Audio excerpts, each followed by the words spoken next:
Imagine a place where power is wielded not by politicians, but by a frail old man in a wheelchair. Welcome to Matamoros, Mexico. In the back of the Piedras Negras restaurant, Juan N. Guerra holds court, surrounded by humble farmers seeking his favor. Guerra, with his thinning white hair and age spots, looks harmless, but he is the unofficial ruler of Matamoros.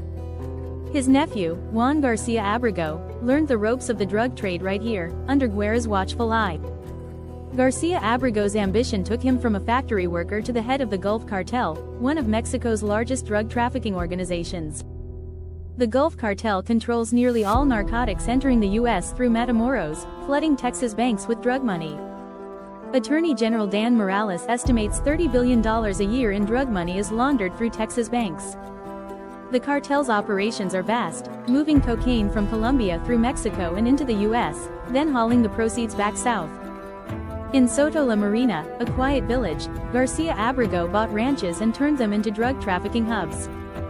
Planes would land on dirt strips, unloading duffel bags filled with cocaine, which were then flown north to the Rio Grande.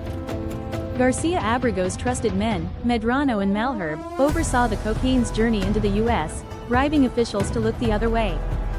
The cartel's influence spread into the U.S., with transportation cells in cities like Houston and Dallas, operating independently to avoid detection.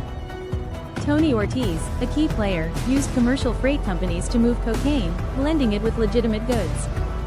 In New York, the cartel's largest market, cocaine was worth 4 times its value in Mexico, managed by the notorious Gringo. Gringo's betrayal led to his assassination, but not before he helped the cartel rake in tens of millions weekly. The cartel's money laundering operations were intricate, using Mexican customs agents to smuggle cash back into Mexico. Once in Mexico, the money was funneled through businesses like TREFIMEX and CAIMSA, and then back into U.S. banks. Ricardo Aguirre, known as Kenny Rogers, played a key role, using casas de cambios to mix drug money with legitimate cash.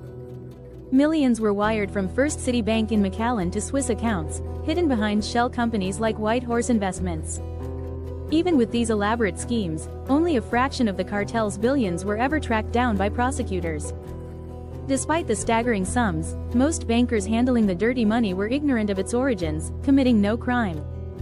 However, some bankers were willfully blind, prioritizing profits over integrity, as noted by U.S. Customs head Alonzo Peña. The presence of drug money in Texas banks has led to calls for congressional hearings and the formation of a border corruption task force.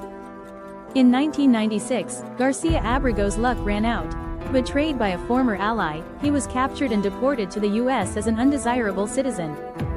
In Houston, Garcia Abrego was found guilty of smuggling cocaine and laundering money, sentenced to 11 life terms. Despite his imprisonment, the Gulf Cartel remains operational, with new leaders continuing the lucrative business. The cycle of drugs flowing north and money flowing south persists, a testament to the cartel's enduring influence. In Matamoros, life goes on. At the Piedras Negras restaurant, Guerra's presence is a reminder of the cartel's deep roots. The paintings of racehorses and cockfights on the walls, the norteño music, all tell a story of power and corruption. The humble farmers seeking Guerra's favor are part of a larger narrative, one where crime and commerce are intertwined. As long as there is demand for drugs in the U.S., the cartels will find a way to supply it, and the money will keep flowing. Stay vigilant, for the shadows of the cartel stretch far and wide.